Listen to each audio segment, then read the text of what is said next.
नमस्कार रसिकहो, सविनय सादर करीत आहोत एक भयकथा, थरारक कथा, भयानक रात्र. लेखक संकेत सनस, अभिवाचन स्वर मेघना बाभरे. ती रेल्वे स्टेशनच्या बाहेर आली तेव्हा रात्रीचे 11 वाजून गेले होते. मुंबईच्या बाहेर असणाऱ्या अनेक उपनगरांपैकी ते एक होते. तो परिसर अजून जास्त गजबजलेला नव्हता, त्यामुळे तिथे फारशी वर्दळ नव्हती. स्टेशनच्या बाहेर दिवसा बाजार भरत असे, पण एवढ्या उशिरा फक्त चहाची एक टपरी चालू होती. खरं तर रात्रीच्या लोकलने बरेच लोक घरी परत येत असत, पण मागच्या काही दिवसातील बातम्यांमुळे अंधार पडल्यानंतर या भागात अगदी सामसूम होऊ लागली होती. ती सोडून कुणीच आज त्या स्टेशनवर उतरलं नव्हतं. स्टेशन बाहेर उभ्या असणाऱ्या रिक्षांकडे पाहून ती जरा घुटमळली, पण शेवटी तिने चालतच घरी जाण्याचा निर्णय घेतला. तशी तिला रात्री एकटीने घरी जाण्याची सवय होती.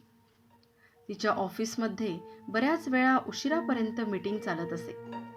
आजही एक परदेशातली क्लायंट व्हिजिटला आल्यानं तिला उशीर झाला होता, आणि त्यात भर म्हणून ऑफिसमधील सगळ्या महिलांना आज साडी घालावी लागली होती.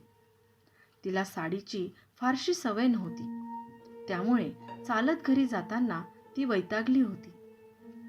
स्टेशनपासून लांब आल्यावर रस्त्यावरची वर्दळ जवळपास संपून गेली, आणि त्याच वेळी पावसाची रिपरिप सुरू झाली. तिने गडबडीत पर्समधील छत्री काढून उघडली.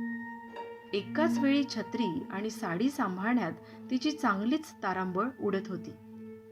तिने आपल्यासोबत अजून कोणी येतंय का याचा अंदाज घेतला, पण त्या रस्त्यावर ती एकटीच होती.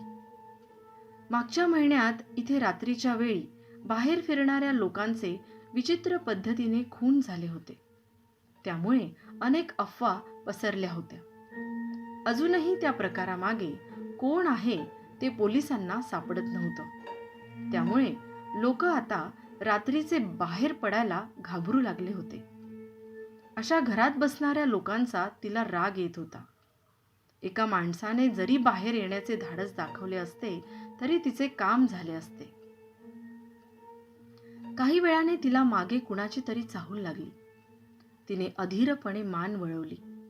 तिच्या मागे काही अंतरावर एक माणूस चालत येत होता. त्याच्या अवतारावरून तो मवाली वाटत होता.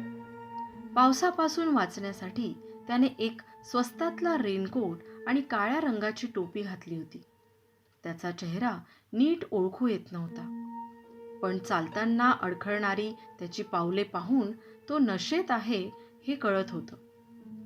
तिने त्याच्याकडे दुर्लक्ष करून पुढे चालायला सुरुवात केली, पण अधूनमधून मागे नजर वळवल्यावर तो तिला दिसत होता. जणू काही तो तिचा पाठलाग करत होता. तिने आपल्या पावलांचा वेग वाढवला. अजून तिचं घर बरंच लांब होतं.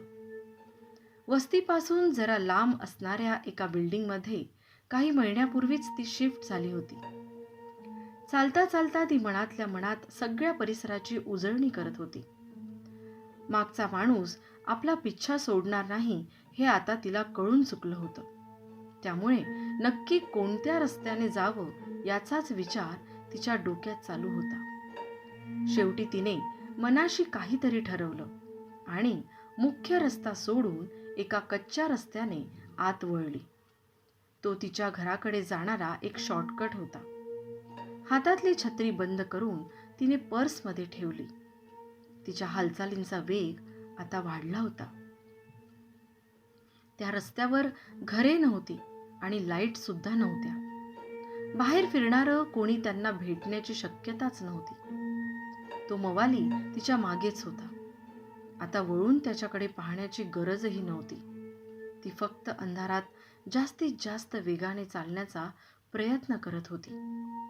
रस्त्यावर साठलेल्या पाण्याच्या डबक्यांमध्ये तिची साडी खराब होत होती, पण तिला आता त्याची फिकीर नव्हती.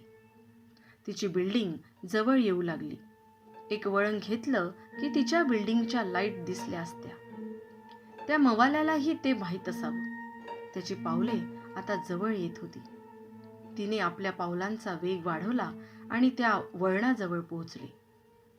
पण एका भल्या मोठ्या कंपाऊंडने तिचा रस्ता अडवला.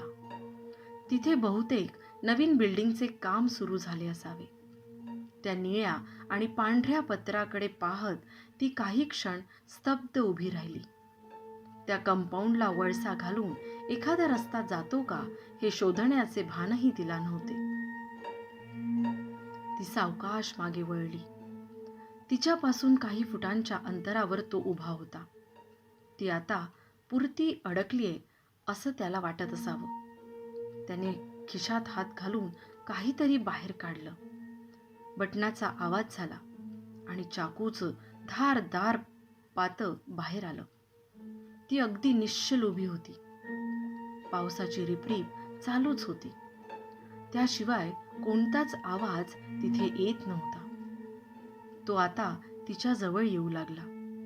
त्याच्या चेहऱ्यावरचं हिंस्त्र भाव तिला स्पष्ट दिसत होतं. त्याच्या हातातला चाकू अंधारातही चमकत होता.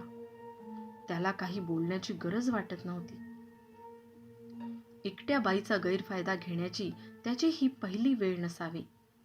आपल्या हातातला चाकूचा काय परिणाम होतो हे त्याला माहीत असावं. तो तिच्या अगदी जवळ आला. पण आज काहीतरी वेगळंच घडत होतं. त्याच्या समोर उभी असलेली बाई ना मदतीसाठी किंचाळत होती, ना तिथून पळून जाण्याचा प्रयत्न करत होती. खरं तर तिच्या चेहऱ्यावर भीतीचा लवलेशही नव्हता. उलट ती खुश आहे असं वाटत होतं. त्याच्या मेंदूवर असणाऱ्या नशेच्या परिणामामुळे त्याला त्या सगळ्यांचा अर्थ लावता आला नाही. तो तिच्या अगदी पुढ्यात येऊन उभा राहिला. त्याने ठरवलं तर तो चाकू तिच्या शरीरातून आर पार करू शकत असता. पण अजूनही ती घाबरली नव्हती. तिने अगदी सहज त्याचे मनगट पकडले. पण ती पकड एवढी घट्ट होती की त्याला जोर लावूनही आपला हात सोडवता येईना. आता मात्र त्याची दारू पूर्ण उतरली होती. तिचा नाद सोडून आता त्याला लांब जाण्याची इच्छा होती. पण आता ती त्याला सोडणार नव्हती. तिने त्याचा हात पिरगाळायला सुरुवात केली. त्यासाठी तिला जराही ताकद लावावी लागत नव्हती. त्याने अगदी जीवाच्या आकांताने हात सोडवून घेण्याचा प्रयत्न करूनही काहीच फायदा झाला नाही. हात पिरगळला गेल्याने आता त्याची पाठ तिच्या समोर आली होती. त्याने बराच आरडाओरडा केला, पण त्या भागात रात्री कुणीच नसतं हे तिला माहिती होतं. त्याच्या मानेची बाजू आता तिच्या चेहऱ्याजवळ आली. ते पाहून तिच्या ओठांवर एक मोठं हसू आलं आणि 2 सुळे अंधारात चमकले. पुढच्याच क्षणी तिचे दात मानेत घुसले आणि रक्ताची चिकांडी उडाली. तो एखादे मुंडके कापलेल्या कोंबडीसारखा तडफडत होता, पण तिची पकड जरा सुद्धा सैल झाली नाही. काही मिनिटातच त्याचा खेळ खल्लास झाला. त्याचे प्राण गेलेले शरीर तिने एका बाजूला ढकलले आणि त्या कच्च्या रस्त्याने परत यायला निघाली. चालता चालता तिने आपला अवतार नीट केला आणि पर्समधून रुमाल काढून चेहरा स्वच्छ केला. ती पुन्हा मुख्य रस्त्याला लागली तेव्हा आसपास कुणीच नव्हतं. तिने समाधानाने मान डोलावली आणि आपल्या घराकडे निघाली. चालताना तिच्या चेहऱ्यावरचं हसू होतं, कारण बऱ्याच दिवसानंतर रात्रीचा एकटा फिरणारा माणूस तिला भेटला होता. धन्यवाद रसिक हो, श्रोते हो. आपल्याला ही कथा कशी वाटली ते आम्हाला तुमच्या कमेंट्समधून जरूर कळवा. जर तुम्हाला अशा प्रकारच्या भरपूर कथा ऐकायच्या असतील तर आमच्या चॅनलला जरूर सबस्क्राईब करा, लाईक करा. धन्यवाद.